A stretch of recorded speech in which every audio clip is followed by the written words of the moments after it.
welcome to the deep dive. Today we're really jumping into the foundational history of Android. The whole architecture, the core philosophy. Exactly. We want to understand why it was designed to be, the anti-iPhone. Mm-hmm. So you can really grasp the big debate that's still shaping our phones today. Okay, so let's unpack this. And the starting point is, it's pretty surprising, right?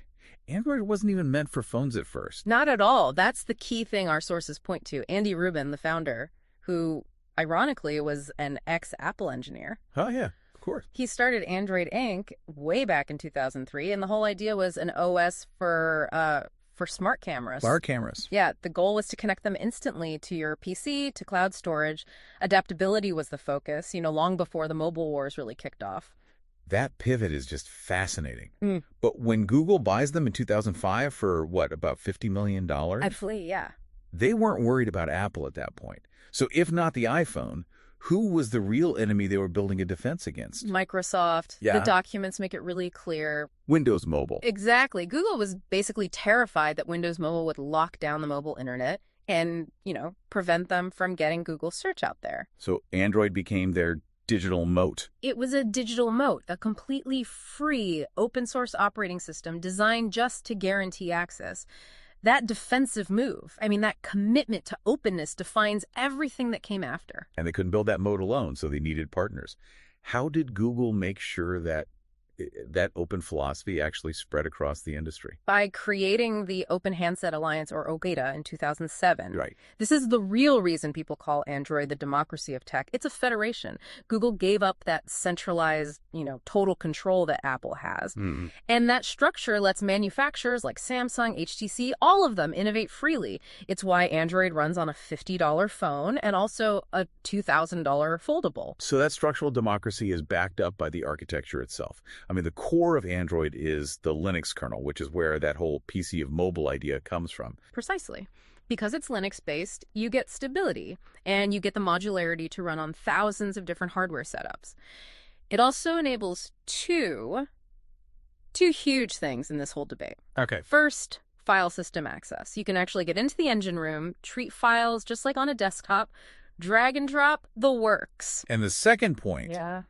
That gets to the real meaning of user agency, doesn't it? Yes. That's sideloading, the ability to install apps, APKs from outside the official Play Store. That's the ultimate expression of control versus Apple's walled garden. It is. You own the hardware, you decide on the software. The trade-off, of course, is that Google can't really guarantee the security of every single one of those apps. But let's challenge that common story that Apple always innovates first. Yeah. You have to remember the first Android phone, the chunky T-Mobile G1 back in 2008. That clunky device, yeah. It delivered something truly groundbreaking. It had true multitasking, so apps could actually run in the background. A basic feature now. It gave a system-wide copy and paste, which Apple lacked, and crucially, it introduced the notification drawer. Android really invented the modern notification system we all take for granted. So, the G1 showed what that freedom could do. But that freedom, it came with a cost we still sort of feel today. If the Federation model is so great, why hasn't it just completely dominated? What's the major trade-off? We have to talk about the F word. Fragmentation. Fragmentation, yeah. Because the OS is so open for any manufacturer to customize. You have, thousands of different hardware and software setups out there. Which makes it so much harder for developers to optimize their apps. Exponentially harder. It's why apps can sometimes feel a bit smoother or launch first on iOS. And historically, it led to that update gap, where you might wait months for a new version of Android. So what does this all boil down to? I think the conflict really distills to this. Android is the PC of mobile. It prioritizes what the sources call chaotic good. You get freedom, choice, a bit of messiness. Over Apple's lawful neutral, order, restriction, and that near-perfect curated experience. Exactly. So the Linux core really underpins that whole idea of user agency. When you hold your phone, you have to decide what you value more. That unrestricted control, or the stability and security of a curated garden. And if the core choice for Google was building that moat to keep information flowing, well, we know they're always fighting the next battle. So we should leave you with this thought. If the choice is still chaotic good versus lawful neutral, what unseen technological battle might Google be fighting right now, in AI maybe, or augmented reality, to maintain its digital moat for the next generation? Something to think about. Today we are diving deep into the operating system that probably lives in your pocket, Android. And when I was going through the source material, this idea of a Trojan horse really stood out because it suggests the OS we all think of as open is actually, well, it's built on a core paradox. It's two distinct layers. Okay, let's unpack this. We really have to establish that distinction right away. Without it, the whole debate about Google's control kind of falls apart. Okay, so where do we start? Think of AOSP, the Android open source project. It's like a fantastic free car engine. You get the engine, the wheels, a basic frame. The essentials. Exactly. It's Yep. the base OS, the kernel, the basic interface. It's completely open source. Anyone can take it, a toaster company, Amazon, whoever, and use it without paying Google a single cent. So if AOSP is the free engine, what is the proprietary layer, GMS? Is that the fancy paint job? It's much more than that. GMS, or Google Mobile Services, is the entire road network. It's the GPS, the traffic lights, the key that lets you drive on those roads. This is where you find the closed source stuff. The Google Play Store, Google Maps, YouTube. But the real glue holding it all together is Google Play Services. And what does that do? It runs in the background constantly, providing all those proprietary APIs for things like push notifications, security, and location tracking. And this is where the critique begins, right? The Trojan horse idea. Critics argue that AOSP is, almost useless without GMS because Google has slowly moved core functions. The dialer, the keyboard. Right, the dialer, things you'd expect to be part of the base OS, they've moved them into that closed GMS layer. But hold on, is that really so sinister? What do you mean? Well, if Google Play Services offers better security and faster updates, isn't that just good engineering? Maybe critics are confusing competence with, control. That's a crucial point, and it's Google's justification. They argue they can't push security patches for the dialer through a slow AOSP update, but they can update it instantly through the Play Store via that GMS layer. The engineering is solid, sure, but the result is a non-negotiable handshake. You want the best features, you have to sign up for their ecosystem. And that control is what turns GMS into what the sources call Google's kill switch. The best evidence for this has to be the Huawei ban back in 2019. Exactly. When the U.S. government put Huawei on the entity list, Google had to revoke their GMS license. Now, Huawei could still use the free AOSP code. They could still make an Android phone. But it was a hollowed-out version. It was a phone without access to the road network, no Play Store, and crucially, none of those GMS APIs. And the result was just devastating for them internationally, even with amazing hardware like the P40 Pro. It really was. It became a clear demonstration of soft power. The phone was, it was essentially unsellable outside of China because users couldn't get their banking apps, Uber, WhatsApp. So many apps rely on GMS to just launch correctly. So the app ecosystem itself is the walled garden. Totally. It's controlled by that GMS certification. Okay, so if GMS is the gatekeeper, where does that leave the true believers in open source? We have to talk about forks. Right. Forks are proof that the core code is indeed free. You take AOSP and you build a whole new universe, stripping out Google entirely. Like Amazon's Fire OS. Amazon Fire OS is the most successful commercial example. They built their own environment, their own app store. But look at the challenge. They had to spend billions just to get developers on board. And even then, it's had pretty limited success.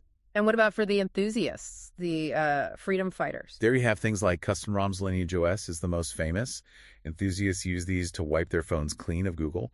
But the sources show how hard that is. You need a massive, constant developer effort to maintain security patches.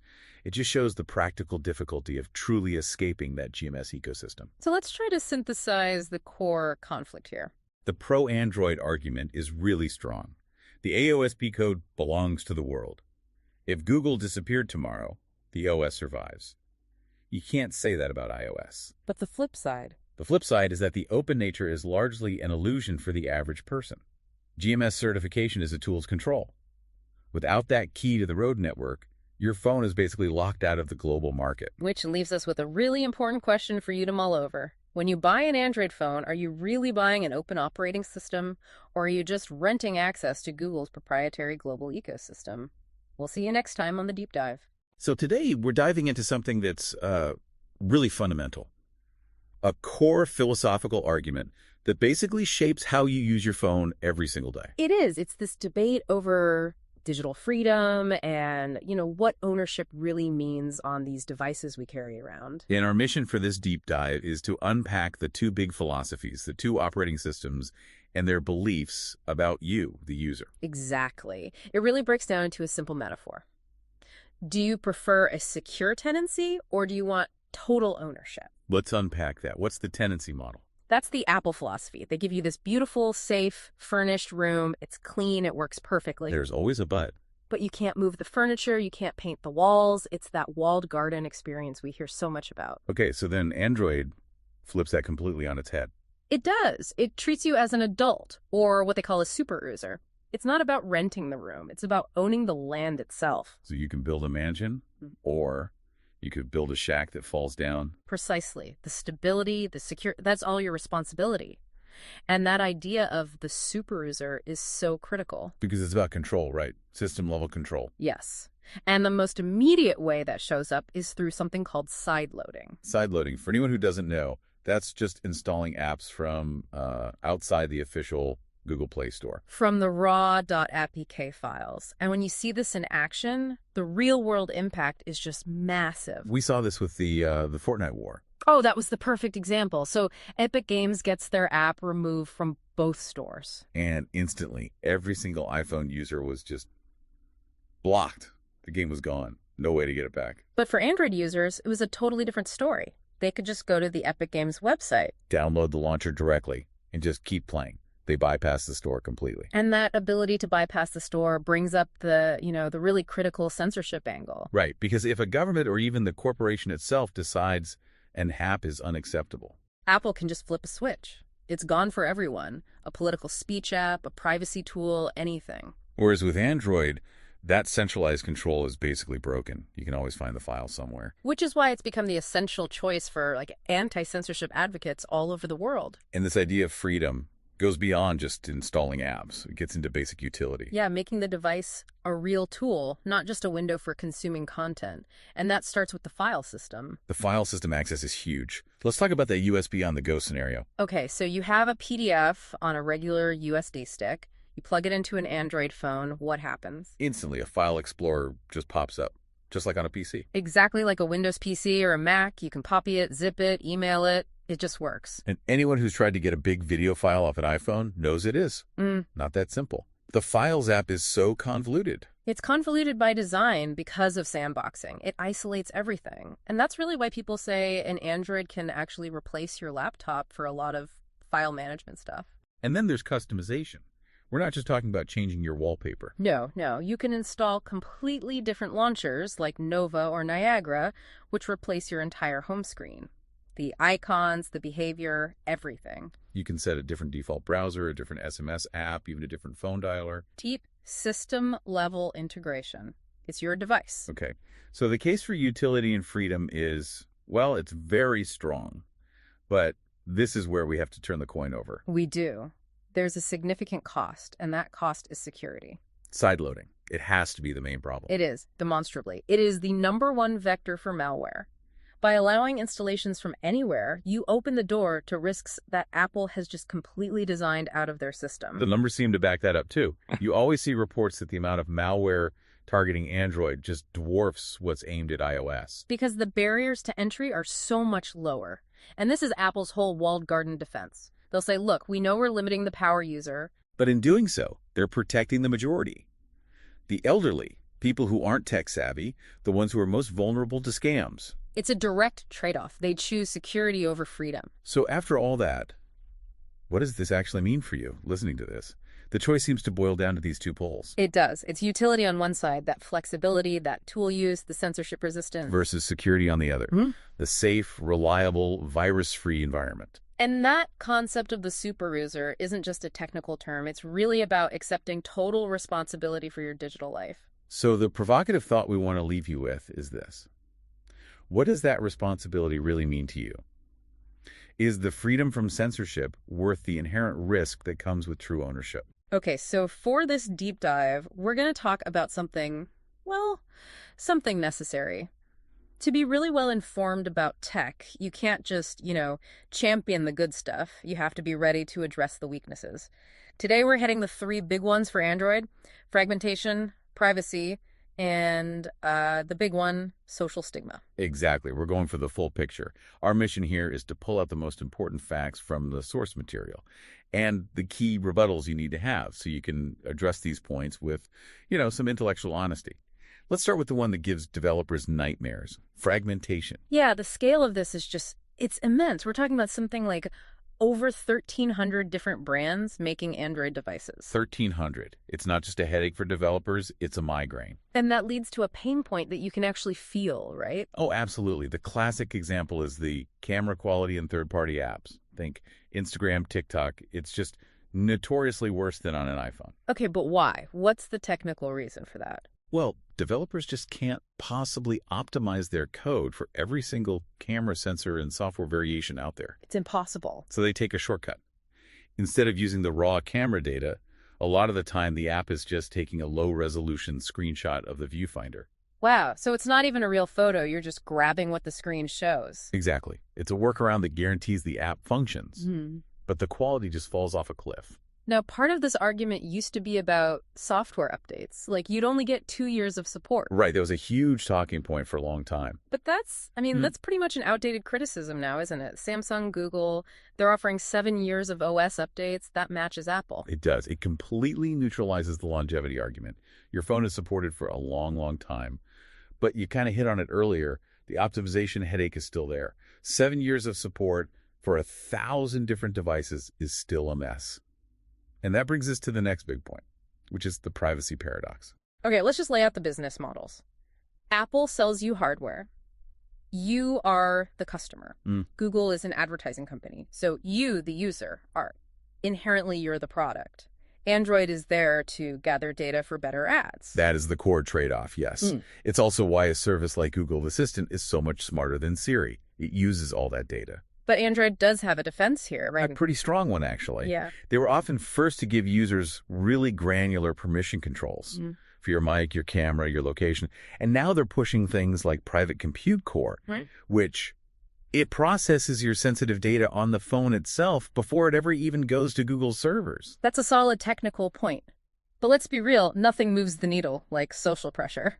Which brings us to the blue bubble stigma. The green bubble problem. Yes, especially in the US, this is a huge driver. And it feels like it's created by design. Apple just deliberately makes the messaging experience worse for Android users. It is absolutely a hostile design. It's a lock-in tactic that relies on peer pressure. Your media gets compressed. Group chats break. It's miserable. So how does Android even begin to fight that? With a technology called RCS-rich communication services, it basically upgrades old-school SMS with modern features. High-res photos, typing indicators. All the stuff you expect from a modern messenger. Exactly. And the huge critical news here is that Apple is being forced to adopt RCS in 2024. So that could just neutralize the whole green bubble thing. It could. It's a massive shift. It allows those features to work between iPhone and Android seamlessly. Okay, so that's a tectonic shift. But let's wrap this up. What are the weaknesses that really, truly persist for Android? I'd say the social stigma is fading, but app optimization is still the weakest point. That fragmentation problem we started with. Right, that's still the hardest one to argue against. It is. Okay, but let's end with a final thought for you. Based on resale value, the sources are clear on this. Fact, iPhones hold about 40 to 50% more of their value after 2 years. But here's the pivot. That makes Android phones a significantly better deal on the used market. So it makes you ask, who is that brand premium really benefiting? The person buying it new or the person selling it 2 years later? Something to think about. Welcome to the Deep Dive. Today we're going to break down the strategy that took Samsung from, well, a distant third-place player. Oh yeah, way behind HTC and Motorola back in, 2010? Exactly. And now they're seen as the undisputed hardware king. And the real hook to this story is the irony. It's just so perfect. You mean the relationship with Apple? Yeah. I mean, Samsung is Apple's biggest rival, but they're also one of their most critical suppliers. Every time you buy an iPhone, Samsung makes money. Right, for the screens, the memory chips. All of it. Okay, so let's unpack that. It all comes down to this core strategy, vertical integration. And that's really powered by their structure as a cable. Right, that's the key. For anyone who doesn't know, that's basically a massive family-run industrial giant in South Korea. So unlike Apple, who designs a chip but buys a screen, or the old HTC, who bought pretty much everything, Samsung makes it all. Their own batteries, their own camera sensors, RAM, storage, and most importantly, those screens, they own the entire factory line. But if that's such a huge advantage, controlling the whole supply chain, why didn't other companies just do that? Why could they fight back? The scale is just astronomical. I mean, you can't just build that overnight. Samsung's setup lets them get the absolute best components first. And cheapest. And cheapest. They can push hardware to the limit, with things like curved screens or hole punch cameras, years before anyone else can even buy that tech. And that control lets them take bigger risks, which I think leads us to maybe the biggest hardware gamble of the decade. Yeah. The phablet. Right. And here's where you have to remember what everyone thought back then. In 2011, Steve Jobs famously said no one would buy a big phone. The quote was, "You can't get your hand around it," right? The iPhone 4S was tiny, just 3.5 inches. Exactly. And Samsung just completely ignored that. They came out with the first Galaxy Note. With that huge 5.3-inch screen and the S Pen, I remember the tech press just savaged it. Oh, yeah, they called it toast, like you were holding a piece of toast to your face. And yet it sold millions. It was a smash hit. It proved that what people really wanted was a big screen for watching videos and browsing. They cared more about that than using it with one hand. So really, Samsung just dictated the future. They created a whole new category. And Apple, after resisting for 3 years, had to give in. They finally released the iPhone 6 Plus. Samsung led, everyone else followed. Okay, so that sets the stage for the marketing war. Around 2012, 2013, they get really aggressive with that next big thing is already here campaign. And they weren't just selling features, they were selling an identity, and they did it by attacking Apple directly. Those wall huggers ads, they were brilliant. They were. You'd see these iPhone users all huddled around power outlets at the airport. Desperate. Totally. And then you'd see the Galaxy user just stroll by, maybe even swap out their battery. It perfectly framed the Galaxy as the choice for the power user. It made the iPhone feel like a toy. But we have to talk about the biggest crisis, of course, the Note 7. The 2016 disaster, yeah. With the exploding batteries, they were banned from airplanes. It was catastrophic. A total nightmare. It cost them billions. But the really crucial part of the story is the recovery, how they handled it. They recalled every single unit. Every one. They took the financial hit, and then they built this incredibly rigorous 8-point battery safety check. Which became the new industry standard. Exactly. They turned a devastating failure into a chance to set a new gold standard for safety. You could argue that after 2016, their phones became the safest on the market. So to tie this all together, it seems like there were three main takeaways. One, Samsung basically invented the phablet. And forced the entire market to follow. 2, their vertical integration gives them near total control over manufacturing. And 3, Apple has historically followed their lead on key hardware like screen size and eventually OLED technology. So that leaves us with a final thought for you to chew on. If owning the supply chain, the raw materials, the factories, lets a single company define what innovation even looks like, then what other industries out there are being shaped or maybe even held back by whoever happens to control the most basic components? Something to think about. Welcome to the Deep Dive. Oh, good. Today, we're cutting straight through the noise. We're going to look at the core arguments Samsung uses to counter its biggest critics, especially around its software and its security ecosystem. Right. And we've got a stack of sources here that really map out the evolution of their platform. Our mission is to pull out the key arguments across, 4 areas? User experience, convergence, customization, and security. Yeah, and for years, the main attack was, well, it was a fair one. Samsung's software, TouchWiz, as it was called, was just ugly. It was bloated, and it felt so slow. It really did. It needed a total reset. And what's fascinating is how deliberate that pivot was. Their big answer is One UI, which they launched back in 2018. And the whole philosophy there was reachability. Exactly. As phones got bigger and bigger, they moved all the important stuff, the buttons, the tabs, everything you touch down to the bottom half of the screen. So you can actually use it with one thumb. For true one-thumb use. It seems so simple, but it makes a huge difference. And the contrast is just so clear when you look at the competition. I mean, Apple's iOS still puts things like the back button way up in the top left corner. Yeah, which is honestly a nightmare to use one-handed on a big device. It's just ergonomically hostile. So argument number 1 is simple. Their software is now designed to be ergonomically better for the giant screens we all carry. Okay, so that's the ergonomic side. But what about the actual use case? If you have this incredibly powerful device in your pocket, what is it truly capable of? And that leads right into the utility argument. This is why DeX, the desktop experience, is their ultimate power user card. DeX. It sounds powerful, but isn't it still kind of a niche feature?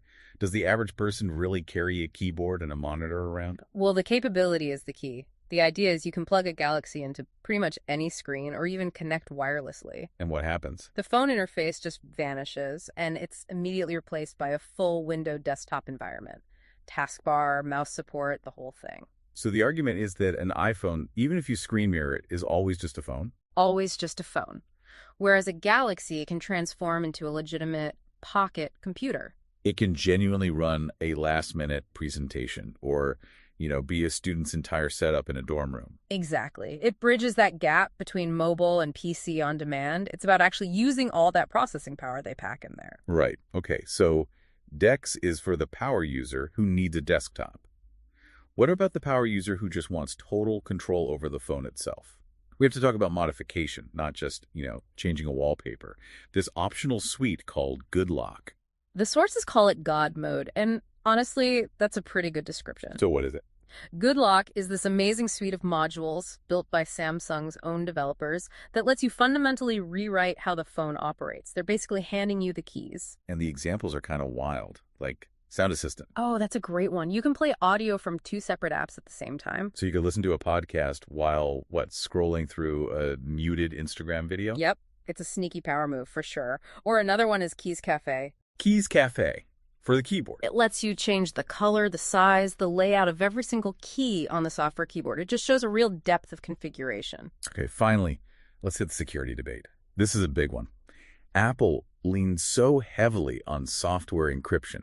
What is Samsung's countermove? It absolutely goes deeper than software, and that's the final plank in their argument. Samsung Knox. Knox. So what's the tech answer here? The secret is something called a hardware fuse, an eFuse that is physically built into the device's chip. A physical fuse. A physical fuse. So if the device is tampered with, like if it's rooted or hacked, that physical fuse actually blows. And that's permanent. It's permanent. Yeah. And that action permanently locks access to secure areas like Samsung Pay. It's real physical tamper evidence. Right. And that is why Knox is designated defense-grade security. It's used by governments, by militaries, because it ensures hardware-level integrity that software alone just can't guarantee. So let's just tie this all together. We've seen the evolution. One, UI's ergonomics, DeX's utility in becoming a PC, and Good Lock's sheer depth of modification. Yeah, and the common thread here is scale. Making the phone work better when it's huge, and then making it capable of replacing a PC when you need it to. The whole debate has shifted from, is the software even usable, to how much of my computer can my phone actually replace? So given that these devices now have ergonomic software, enterprise-grade hardware security, and can turn into a desktop on demand, here's a final thought for you to chew on. What's the realistic timeline for when a mobile device, like a Galaxy, fully eclipses the need for a dedicated laptop for the average user? Something for you to mull over. Okay, let's kick off this deep dive. We're getting into what some have called the hardware wars. Right, and we've gone through a lot of material that really focuses on one side of that war. Samsung Electronics and its case for hardware supremacy. Specifically against Apple, let's be honest. Yes, that's the core of it. So our mission here is to really pull out the technical and the utility differentiators that the sources claim make Samsung the leader in mobile hardware innovation. And if we're talking about pure innovation, the material points us straight to the foldable revolution. It has to start there. You've got the Z Fold, which is basically a phone that opens up into a small tablet. And the Z Flip, a normal phone that just folds in half for portability. Exactly. And the argument we kept seeing is that the standard rectangle, that slab form factor, has basically hit a wall. It's peaked. So Samsung is focused on changing the physics of the device itself. That's the idea. They're moving beyond a shape that's been static for over a decade. So boil it down for me. What's the biggest user utility example that the sources give? The real aha moment for someone listening. It's being able to genuinely work and communicate at the same time. The classic example is the Z Fold user who has a full spreadsheet open on one side of the screen. And they're on a video call on the other, side by side. Right. On a screen that's almost tablet size. That's not just a small feature. That's a fundamental shift in what a phone can do. But that kind of functionality, it needs some serious software to back it up. Oh, absolutely. And we found claims that Samsung has been mastering this for a decade, which is a stark contrast to competitors that, just switch between apps. What's the real difference there? I mean, my phone switches apps pretty fast. The sources argue it's a productivity philosophy.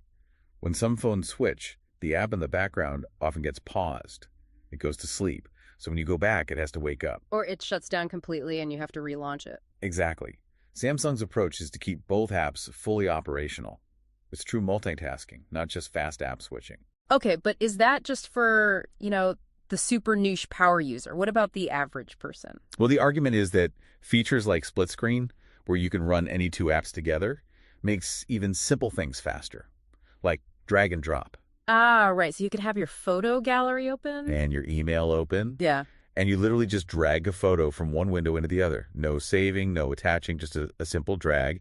It turns the phone into a little workstation. It's a different mindset, a productivity tool versus more of a single task-focused tool. That's the pivot, yeah. Mm. And that brings us to the canvas for all this work, the display. The display wars. Okay, what did the material say here? First up is the refresh rate. Samsung was putting that buttery smooth 120 hertz refresh rate in their phones years ago. Years before Apple's promotion showed up on some of their phones. And that's the key point. The sources call it the base model embarrassment. The fact that you can buy a brand new, very expensive flagship phone today, and it still has a 60 hertz screen. Which is just, it's technologically jarring. If you've used 120 hertz, going back to 60 feels broken. It really does. And budget Samsung phones have had 120 hertz for a while now. The material really hammers home that gap in value. And then there's the physical screen real estate, the cutout. Right. Samsung uses that tiny punch hole for the camera. The goal is to maximize immersion.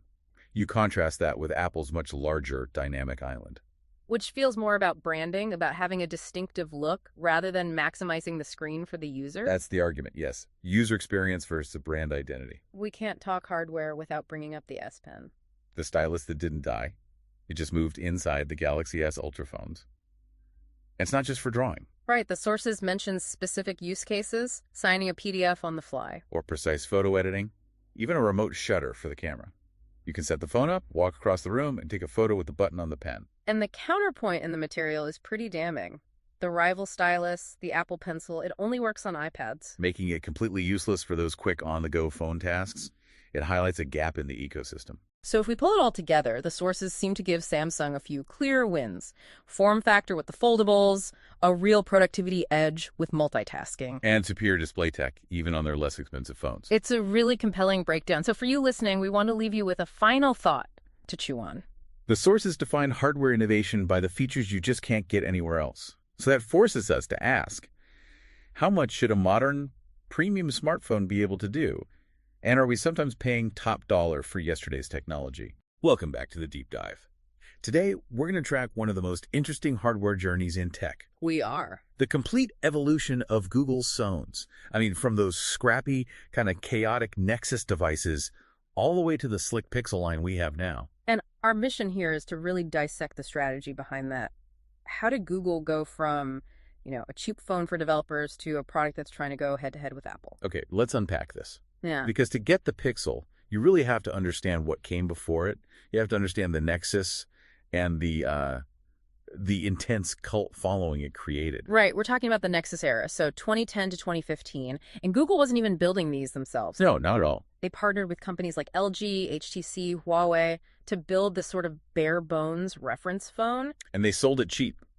It was aimed, like you said, right at developers and maybe the most hardcore Android fans. And the reputation was, it was intense. The cameras were famously terrible. Oh, just awful. Yeah. And the battery life, you literally had to plan your day around finding an outlet.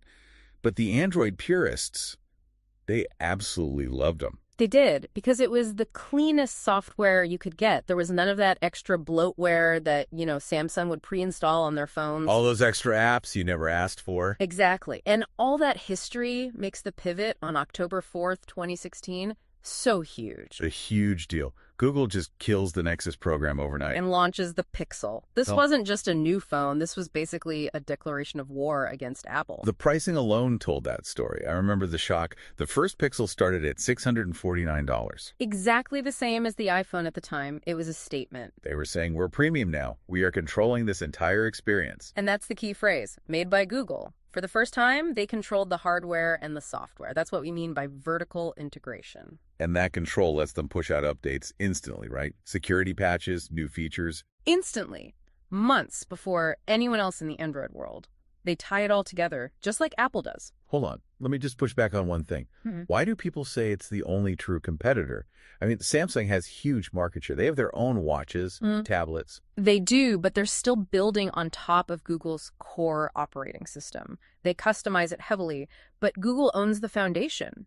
With Pixel, Google owns the whole stack, top to bottom. Right. So they can guarantee that unified experience from day one. That kind of control is totally unique in the Android space. Okay, and that vertical integration is what lets them do really interesting things with the software. And this is a super common misconception I want to clear up. I think I know where you're going with this. The idea that Pixels run stock Android, they do not. Not at all. Stock Android is AOSP, the bare bones open source project. Pixels run what's called the Pixel UI. It's Google's own flavor, and it's all about AI and being helpful. And the best example of this, the thing that really captures the philosophy, is Material You. It came out in 2021. Oh, yeah, that's a great example. You change your wallpaper, and your whole phone, the menus, the keyboard, all of it automatically generates a color palette to match. It's so personal and artistic. It makes the phone feel like yours in a way that, the very static look of iOS doesn't really allow for. So this focus on smarts over just raw power, that led to the next big shift. The Tensor chip. Right. With the Pixel 6, Google just dropped Qualcomm's Snapdragon chips and said, we're building our own silicon now. And we have to be fair here. Let's acknowledge the debate. Tensor chips, historically, they benchmark slower. They can run a little hotter than the competition. They do, but Google's counter-argument is actually pretty sharp. They basically say that raw speed is irrelevant now. What do they mean by that? Well, think about a feature like Magic Eraser for editing photos or real-time language translation. Those aren't about clock speed. They're incredibly complex AI tasks. Tensor is built specifically for that kind of work, so they framed the whole competition as smarts versus power. So putting this all together for you, the listener, what this really means is you're getting the smoothest Android experience, period. No bloatware. And you get those day one software updates. For anyone thinking of switching from an iPhone, is probably the easiest transition because of that simplicity and the, amazing photography. And if we pull back to the big picture, Google's whole bet here raises a fascinating question. Their whole argument is that raw speed just doesn't matter anymore. So will the next era of phones be won on these sophisticated, personalized AI features baked right into the chip? Or will it still be about traditional hardware specs? That's something to mull over. Welcome to the deep dive. Today, we're getting into something pretty fascinating. It's the story of how one phone, the Google Pixel, used basically just code to cheat physics. It really did. And in doing so, it just completely changed what we think a great photograph is. It's an incredible story. And our mission today is to really unpack the sources that show how the Pixel got this historical edge. And it wasn't through, big glass lenses. It was all software pioneered by an engineer named Mark Lavoie. So we're going from the technical tricks all the way to, the philosophical line between a photo and a memory. Exactly. And the really essential debate around camera equity. Okay, so let's start there with the core problem. You have a smartphone. You can't put a giant DSLR lens on it, which means the sensor is tiny. It collects almost no light. How did they solve that? Well, they solved it with software, a trick called HDR plus OP. HDR plus OP. Yeah. And the thing is, when you press the shutter, you're not actually taking one photo. The phone is already taking a continuous buffer of images. We're talking 9 to 15 underexposed frames before you even tap the button. Wow. Before I even decide to take the shot. Precisely. Then the phone mathematically aligns all those frames and averages them. And that averaging, that's the magic. It just gets rid of all that digital noise and massively boosts the dynamic range. It does. And for years, you had the Pixel 2, the Pixel 3, with just one lens. Just one. Taking better photos than competitors that were already using 2 or 3 lenses. The code was literally doing the work of the glass. And this all came to a head with Night Sight in 2018, right? The flash killer. That was the definitive proof. The moment where it was just undeniable. Software is greater than hardware. You suddenly had a phone that could see in the dark. And the competition like Apple, they took a full year to release anything that was even close. A full year. It was a huge leap. So if this AI is powerful enough to bend the laws of physics, what happens when the data you train that AI on is, biased? And that leads us directly to this really potent issue of equity. Right. Historically, camera film and then early digital sensors, they were calibrated almost exclusively for light skin tones. Which meant what? For people with darker skin? It meant their skin could look washed out or gray, just rendered inaccurately by default. It was a huge problem baked into the technology itself. So how did Google tackle that? With their Real Tone initiative, they partnered with image experts, cinematographers, and they retrained their AI on thousands and thousands of images of diverse skin tones. It was a technical fix for a historical bias. And that actually gives the Pixel a verifiable advantage today. It absolutely does. You can still sometimes see other phones struggle, maybe making an image too warm or too yellow to compensate, while the Pixel's AI is it's built from the ground up to handle those complex variations. Okay, so we've gone from fixing light to fixing color. But now it feels like we're fixing reality itself. We really are. We're way beyond Magic Eraser taking out a trash can. The feature that really makes you think is Best Take. Oh, Best Take is where we leave the idea of a traditional photograph completely behind. Explain it. Okay, so you take a group photo, right? Someone always blinks, always. The Pixel can find a shot in that same burst where they weren't blinking, and it will swap just their face into the final picture. Seamlessly. So is that even a photo anymore? I mean, that moment never happened. And that's the debate. You have, say, Apple purists who call this fake, manufactured. Then you have Google advocates who say, no, you're just saving the memory. So they're forcing you, the user, to ask a pretty deep question. They are. When does computational correction turn a photo into a lie? So let's bring it all together. What's the final takeaway? For you, the listener, the Pixel is still this powerhouse of point-and-shoot reliability. It makes a great shot easy, yeah. And, crucially, Google uses software updates, their feature drops, to bring things like astrophotography to older phones. You don't always have to buy new hardware for the new tricks. That is a major difference. And it speaks to that software-first philosophy.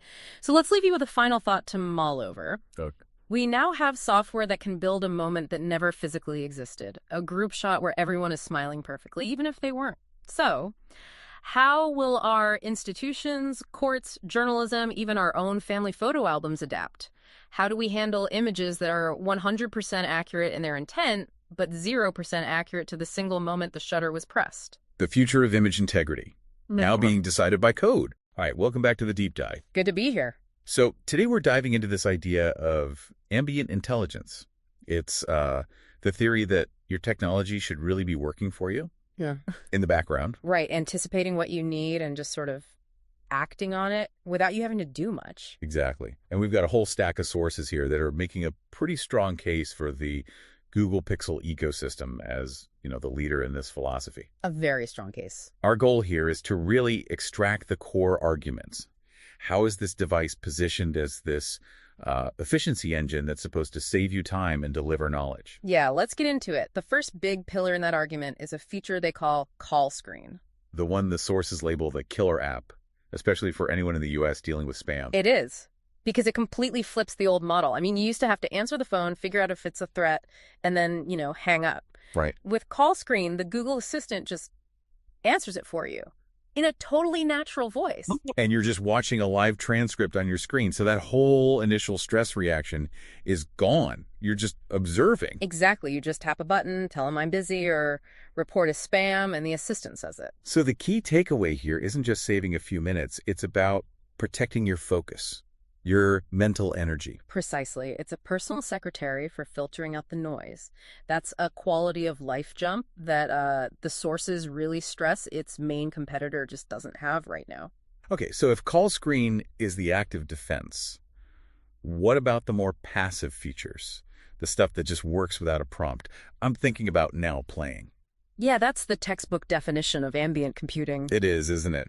The phone is always listening for music in a coffee shop, a store, wherever, but the key is how it does it. It's all local, all offline. And the song just appears on your lock screen. It just appears. So how does it pull that off? I mean, how does it act like a Shazam killer without constantly pinging a server somewhere? That seems to be the technical feat everyone focuses on. It's all about the tensor chip, the specialized machine learning cores inside. Okay. So instead of sending audio to the cloud, the chip runs this highly optimized model against a local database. We're talking tens of thousands of song fingerprints stored right on the device. Wow. So it's an engineering solution that enables that like passive magic. That's a good way to put it. Yeah. And that same local intelligence translates directly into the productivity argument, doesn't it? Mm-hmm. Let's talk about the recorder app and the voice typing. Absolutely. The sources call the Pixel Recorder app the gold standard for a reason. For students, professionals, anyone. Right. It transcribes speech in real time. It can tell the difference between speakers in a meeting, which is huge. And it all works offline, so it's reliable no matter where you are. And then there's assistant voice typing. That same tensor chip lets you dictate so fast, the sources claim it's objectively quicker than most people can type. With perfect punctuation, which is really the hard part for most dictation systems. Exactly. It makes some of the cloud-based competitors seem, pretty error-prone by comparison. And this whole ecosystem of features, it doesn't just stay static.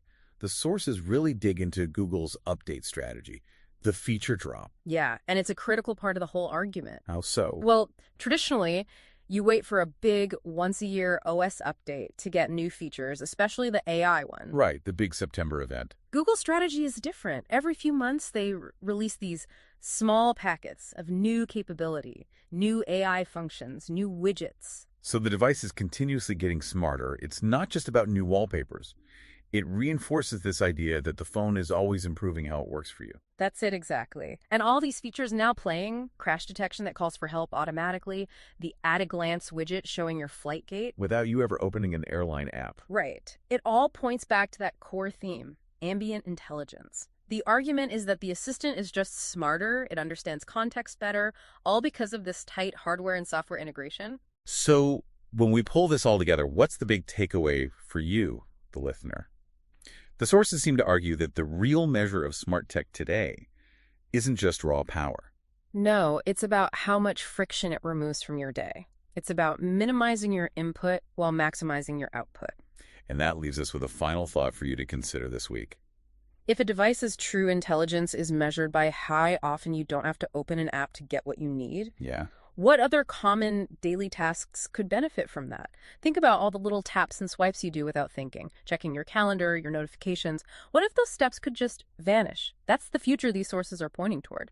Okay, so let's get into this deep dive on Xiaomi. I think we have to start with the most common label you hear, at least in the West. Oh, the Apple of China. Exactly.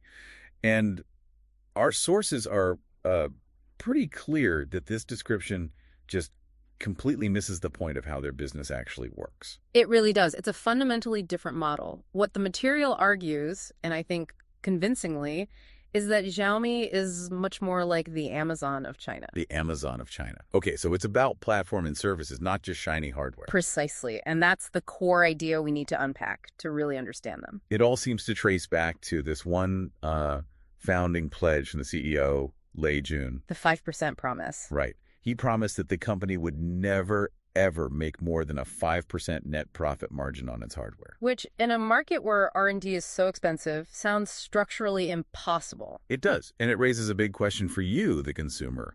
What are you actually paying for with other brands? Well, you're paying what some call a brand tax. With some competitors, the margins can be around 40%. 40. So a huge chunk of the price is just for the logo. Yeah, basically.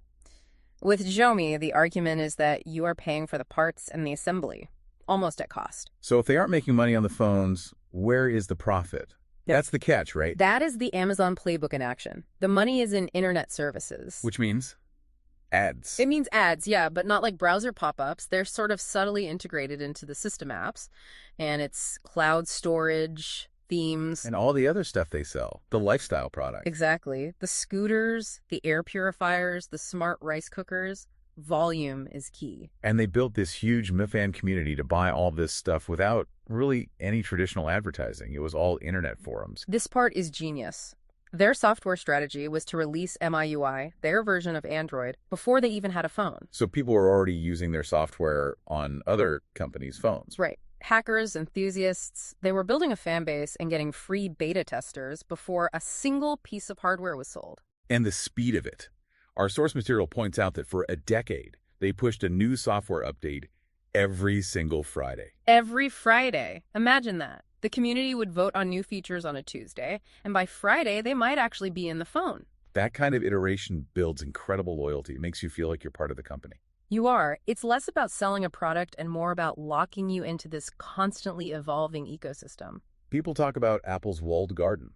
This sounds different, more like a jungle. A jungle is a great way to put it. It's sprawling. You have your phone, sure, but also your smart sneakers, your laser projector. And now their electric car, the SU7, it's all connected through one app, the My Home app. And this is where the value proposition becomes just undeniable. The sources argue you can automate your entire home with Xiaomi gear for the price of like one flagship device from a competitor. Wow. Still, they have been trying to shed that cheap image lately. Definitely. The big pivot was the partnership with Leica. The German camera legends. Uh-huh. But this wasn't just slapping a brand on the phone, was it? No, it was a real engineering shift. They put a massive 1-inch camera sensor in their phones. That's a huge deal. Because physics wins, right? A bigger sensor just captures more light. It captures so much more light. You get that beautiful natural background blur bokeh without needing that fake-looking software portrait mode. And some photographers in the sources are calling it the best camera system on any phone, period. It's a serious contender, yeah. So when you wrap it all up, the conclusion seems to be you get maybe 95% of the competitor's quality for 50% of the price. And sometimes you get innovations like ceramic bodies or titanium frames even before the big guys adopt them. It creates this really unique financial choice for the consumer. It really does. Which I think leaves us with a final provocative thought for you to consider. If a company's profit isn't tied to the hardware sale itself, is buying your tech at or near, its actual cost the single smartest financial decision you can make today. Welcome back to the Deep Dive. Today, we're pulling back the curtain on what might be the single most dominant yet least recognized force in consumer electronics. BBK Electronics. BBK Electronics. We're calling it the hidden giant. You probably haven't heard of them. But our mission today is to really extract the strategy, the technical wins that let them just stealthily define the future of phones. And what's so fascinating is that the foundation of their success isn't just marketing, it's this illusion of choice. The illusion of choice. So you've got these 4 separate flags, right? OPPO, Vivo, OnePlus, and Realm, all targeting different people. Why not just pool all that power under one big BBK name? Because that separation is the strategy. It's about market coverage and, more importantly, risk management. So you mean if one brand takes a hit, the others are safe? Exactly. OPPO can go after the fashion-conscious youth. OnePlus is the high-spec flagship killer for the tech nerds. And Vivo is just out there constantly experimenting. If a Vivo experiment fails, nobody holds it against the high-speed OnePlus brand. It's untouched. Okay, so let's talk about the tech that comes from all this risk-taking. And I think the biggest gap, the most obvious one, is charging speed. Oh.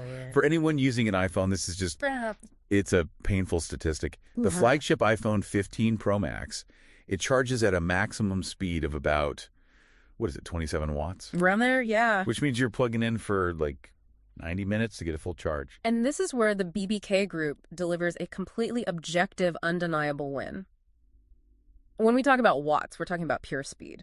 Their phones, the OnePlus 12 or Realm GT, they're running at 80, 100, sometimes even 240 watts. 240. So what does that mean in real time? It means you can go from 0 to 100% battery in 15 minutes. 15 minutes. Wait a second. Isn't charging a battery that fast just terrible for its long-term health? Aren't you sacrificing longevity for that speed? That's a great question, and it used to be the case.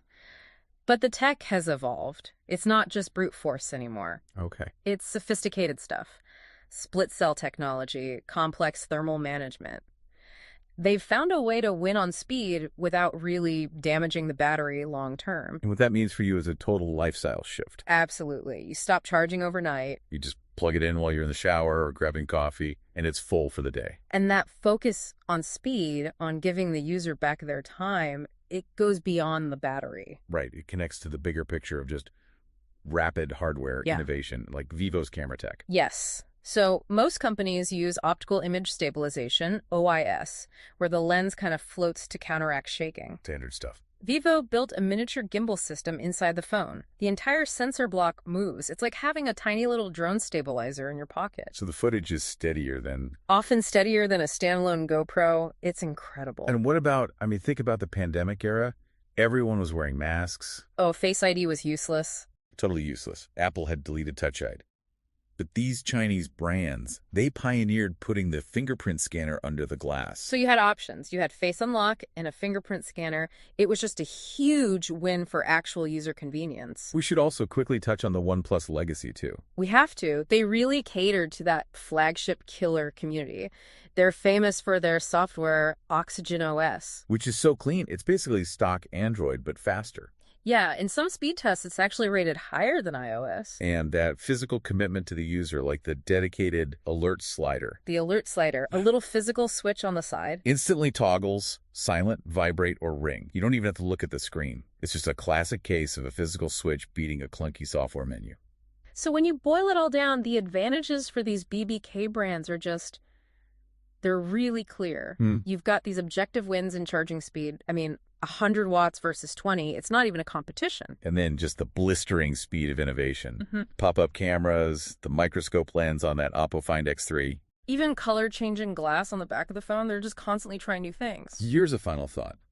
Given this demonstrated speed of innovation, I mean, from microscopes to 240-watt charge, what consumer tech product that we all rely on today is most likely to be made completely obsolete in the next 2 years by this pace of experimentation? Something for you to mull over. All right, so let's get into this. We've got a fascinating stack of material here. We do. And we're going way beyond, the usual specs, camera, megapixels, battery life. This is about geopolitics. Exactly. Geopolitics, global infrastructure, and this core argument that Android might actually be positioned to win. Right.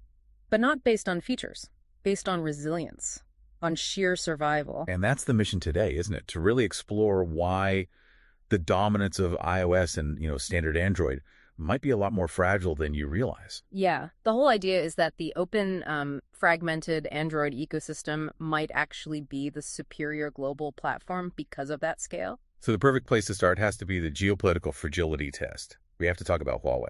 Absolutely. You have to look at their trajectory around 2018. They were on an absolute tear. I mean, charging toward becoming the #1 smartphone maker in the world. And the hardware was incredible. The P30 Pro with that zoom photography was generations ahead of its competitors. And then the shockwave. The U.S. trade ban. And it immediately cut them off from two absolutely essential things. First, Google Mobile Services. GMS. Right. The core apps, the functions, but also, and this is crucial, access to high-end chips from TSMC. The world's primary fabricator for advanced chips. For basically everyone. And that single point of dependency, it proved fatal. Okay, but let's press on that. The sources do cite national security concerns. Couldn't one argue that removing Huawei actually strengthened the rest of the ecosystem? That's a really important question. But what the event truly proved was that the existing global Android system was entirely beholden to U.S. political decisions. One decision. One decision, and a huge company is crypto overnight. That proved to the world that it needs a third, resilient option. This is why you see the sources frame the development of Harmony OS as a global necessity. Because a duopoly rooted in one country's policies is dangerous for everyone else. It's geopolitically very dangerous, yes. So that fragility test shows the weakness. But let's shift gears. What happens when manufacturers are forced to innovate because they don't have that platform control? They reinvent the hardware itself, the physical phone. And we're not talking about folding phones in that, that inevitable crease. No, the sources point to rollables, like the Oppo X 2021 concept. It's a true rollable, right? Yeah. Instead of folding, the screen motors expand outward, like a scroll. It completely bypasses the structural problems of a hinge. And speaking of innovation, there's the invisible camera. Yes. ZTE and Red Magic have already successfully put the selfie camera under the screen's pixels. So no notch, no hole punch. It's gone. It's essentially a solved problem on this side of the ecosystem, while some major competitors are still years away from figuring it out. Okay, so that brings us to the final and maybe the most crucial layer of this whole argument. The next billion. We have to shift our focus from the global north to markets like, say, Lagos, Mumbai, or Jakarta. The future growth of internet users is entirely in these economies. And if you look at the numbers, they're brutal. Or some brands, yeah. In India or Africa, the iPhone's market share is often stuck below 5%. The premium price just excludes billions of potential users. And this is where Android becomes, as the sources call it, the operating system of the Earth? Exactly. It's doing it by necessity. Right. It manages that crucial first connection for hundreds of millions of people coming online right now. It's providing digital infrastructure for humanity. Precisely. While Apple clearly serves the premium end of the market for the world's wealthiest regions. So, to synthesize this for you, the argument is that the future of computing resilience isn't in a walled garden. No, it's in open platforms that have to prioritize accessibility and survival over that premium lock-in. It really connects the hardware, the economics, and the geopolitics seamlessly. It does, and it leaves you with this final, very provocative thought to consider. If your phone's operating system becomes essential infrastructure for global development and connectivity, Right. and that entire system, its security, its future is controlled by the government of a single nation, it doesn't matter which nation, how can it ever truly be considered a safe global public utility? Welcome to the Deep Dive. Today we're going to investigate something pretty fundamental. The future of the devices we carry in our pockets. Specifically, this idea of dynamic geometry. So devices that actually change their shape versus the traditional smartphone slab that we all know. Right, that glass rectangle. It's defined everything since about 2007. Exactly. And one company, perfected it. But now you have this huge number of Android manufacturers saying, wait, this form factor, it's a dead end. So it's stagnation versus, I guess, evolution. That's the perfect way to put it. Okay, so let's unpack that.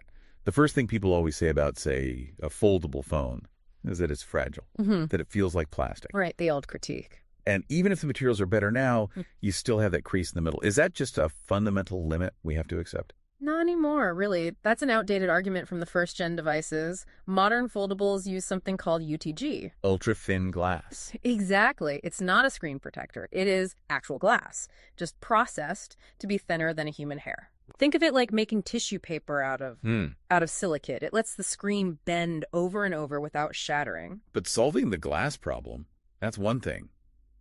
It doesn't solve what I see as the real engineering challenge, which is the hinge. The hinge is everything. I mean, it has to survive being opened and closed thousands of times.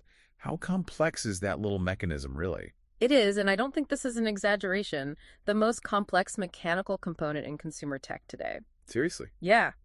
You're looking at a system with hundreds of tiny interlocking gears and cams. It's designed to hold the phone halfway open, almost like a tiny laptop. The engineering priority here is it's massive. Right. So while some companies are, shrinking a notch, these guys are literally bending glass. They're solving fundamental physics problems. That's the contrast. So if the tech is here, what does this dynamic geometry actually mean for a consumer? What's the point of all this complexity? Well, the argument comes down to choice. It's about offering a device for how you live, not just a one-size-fits-all shape. And Android is building two distinct futures here. Two very clear paths. Yeah. So tell us about those two styles. First, you have what you could call the Passport, the fold style. It's a phone that opens up like a book into a small tablet. Okay, for productivity. Purely for productivity and multitasking. Yeah. It's aimed directly at replacing something like an iPad mini. You get this huge screen, but it still fits in your pocket. And the second one is the compact, the flip phone style. This one's pushed for fashion, but also for this idea of digital well-being, the idea that closing the phone gives you a break. Is that just, clever marketing? I don't think so. The real advantage is the psychology of it. You don't just tap a button to lock your screen. You physically close it. Physically close it. And that action is a powerful signal, both to you and to the people around you, that you're done for a minute. You're present. That actually makes a lot of sense. So if foldables are the present, what's next? If folding always creates some kind of crease, does the true future, the rollable, get rid of it completely? It does, and that's where things get really science fiction. Right. We've seen working concepts like the OPPO-X 2021.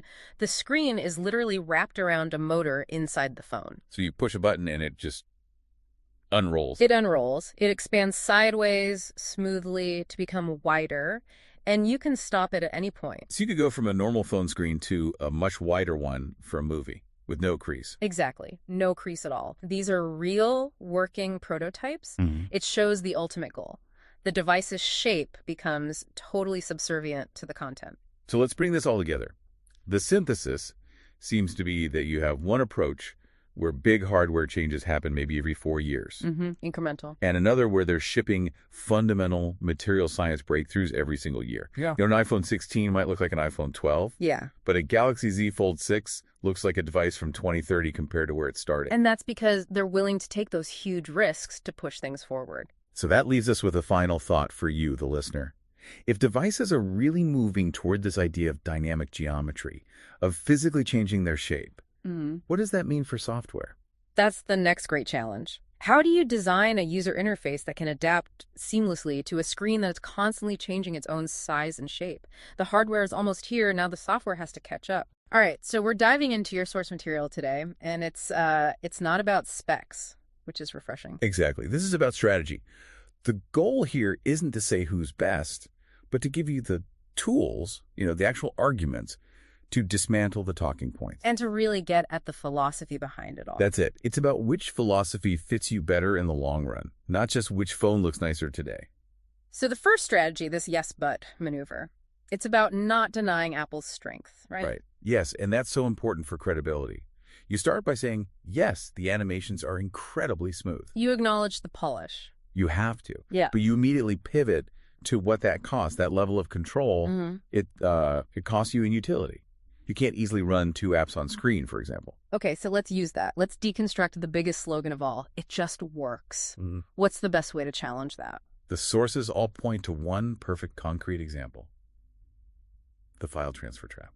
The file transfer trap. Okay. You just ask anyone, a simple question. You have a 4 gigabyte video on your iPhone. You need it on your Windows PC. Now, go. And the Apple reality is, well, it's a mess. AirDrop is a non-starter. iCloud is going to take forever. Right. You can't just plug in a cable and drag the file. It's not designed for that. Yep. You need some special app or a slow cloud sync just to move a file. So it just works. Only works if you're fully inside their world. That's the core insight. The iPhone just works inside the Apple bubble. Android, for the most part, is built to just work with, the actual world. And that bubble is what people call the walled garden. The sources frame it less like a beautiful garden and more like a cage. A very comfortable cage, but a cage nonetheless. And you can see the bars and the hardware choices. I mean, look at the whole Lightning versus USB-C thing. Apple fought to keep its proprietary port for years. For years. While the entire industry had moved on to a universal standard, that's not about user experience. That's about control. And that control extends to what happens when things break, right? To repairability. Oh, absolutely. This is maybe the most important philosophical divide. It's something called component serialization. Which sounds complicated. It is, and it's deliberate. It means a part, like your screen, is electronically tied to the motherboard it's shipped with. So you can't just swap in a new screen, even if it's a real one from another iPhone? If you do, it can deliberately break features, like Face ID. The phone knows it's not the original part for that specific device. So you're basically punished for trying to fix the device you own. Which brings us to the real question, doesn't it? Who actually owns this thing you paid $1,000 for? And that's where it stops being about tech and starts being about philosophy. Completely. You have 2 fundamentally different beliefs. Apple's philosophy is basically, users need to be protected from themselves. We'll curate everything for safety. And Android's? Android's is, you bought it, you own it. Here's the file system. Here's the hardware. We trust you. So the entire debate, all the arguments, the brand loyalty, it really just boils down to convenience versus control. That's the strategic synthesis right there. It's a battle between seeking safety and valuing freedom in your digital life. A really powerful way to frame it. Okay, so here's a final thought for you to chew on, building on all this. When you look at your phone, do you want to be a tenant in Tim Cook's hotel? Or do you want to be the architect of your own digital life? Welcome to the deep dive. So we got a huge stack of sources from you all about, well, the big one. The big one, the endless debate. Top-tier Android flagships versus the iPhone. Exactly. The Pro Max, the base models, the whole thing. And our mission today is pretty simple, right? We just want to give you a shortcut to, being the most informed person in that argument. Pulling out the facts that actually hold up. The most defensible stuff. The hardware, the software, and those common defenses you always hear. Okay, let's just dive right in then. The most dramatic place to start, I think, has to be charging speed. Oh, absolutely. I mean, on the Android side, you're looking at flagships with 80, sometimes even 120-watt charging. And what does that actually mean for someone's day? It means you go from a completely dead phone to 100% in, what, about 20 minutes? It's wild. 20 minutes. Okay. And the iPhone? This is where it gets a little painful. It's still hovering around 27 watts. So that translates to 90 minutes, an hour and a half. Yep. 90 minutes. There was this one quote in the sources that just nailed it. I charge while I shower, you charge overnight. That says everything, doesn't it? Mm. But it's not just charging, is it? The spec differences go deeper. They really do. Look at the screen refresh rate. A lot of like $300 Android phones have a super smooth 120 Hz display. While the base iPhone 15 is still on 60 Hz. You have to pay up for the Pro model to get what's pretty much standard on mid-range Androids now. And what our sources found about the data transfer speeds is, well, it's genuinely embarrassing. It is. The base model iPhones are still using USB 2.0 speeds. Wait, USB 2.0? Yeah, speeds from the year 2000. It's just obsolete. Meanwhile, Androids are on modern, super fast USB 3.2 standards. And then there's the camera zoom. Huge difference. You've got Samsung offering 10x optical and 100x digital zoom. The iPhone Pro Max, it taps out at 5x optical. So the hardware shows a clear deficit for Apple. Let's pivot to the daily software stuff, the things that can really get under your skin. Right, and they add up fast. Think about something simple like icon placement. Oh, the grid. The grid. On Android, you put icons wherever you want. A clean look, just a row at the bottom. iPhone, everything snaps rigidly to the top left. So inflexible. And for anyone who creates video content. This one is huge. Android lets you pause and then resume recording all in the same file. Whereas on the iPhone, you have to stop, start a whole new clip, and then stitch them together later. It's just an extra unnecessary step. But what about something smarter like spam calls? Okay, so a spammer calls your Android phone. What happens? Google Assistant can literally answer it for you. It'll talk to the spammer, screen the call, and hang up. You don't do a thing. And the iPhone. It rings, and maybe it flashes a little note that says, scam likely. Thanks for the warning, I guess. It doesn't solve the problem, you know? And that leads to that open source flexibility. You want to play old Game Boy games. On Android, you can just download an emulator from the web browser. Simple. On iPhone, you have to wait and hope Apple allows an app like Delta in the App Store. You're always on their terms. We have to address the defenses now, starting with the biggest social one. The blue bubbles. iMessage. Yes, and the sources were pretty blunt, one calling it artificial bullying. It's a strong take, but the point is that apps like WhatsApp or Signal work perfectly for everyone. The sources even note that iMessage intentionally degrades photo quality from non-iPhones. That's a big deal. Okay, what about app optimization? The idea that apps just work better on iPhone. Well, it's true for some things, like Instagram stories. They can be better optimized. But there's a catch. A huge one. That optimization comes at the cost of productivity. iPhones cannot run 2 apps in a split screen. So the app might be smooth, but it's the only thing you can focus on. Precisely. Which brings us to the final argument. The ecosystem. The famous walled garden. What's the counter? The counter is framed really well. It's the world versus the luxury resort. Explain that. The iPhone ecosystem is beautiful, but only if you use Apple's other products, your Mac, your AirPods, the resort. An Android system. That's described as the world. It works seamlessly with your Windows PC, your Sony headphones, your LG TV. It's open. So when you boil it all down, the core tension here is a really clear trade-off. It is. You've got the technical speed and the software freedom on the Android side. Versus the very tight platform cohesion and control of the iPhone's walled garden. Which leaves a pretty important question for you to think about. Let's hear it. If your own personal world, your computer, your TV, your headphones is already established with various brands, how much is the convenience of that single brand system truly worth to you when it's time to choose your next phone?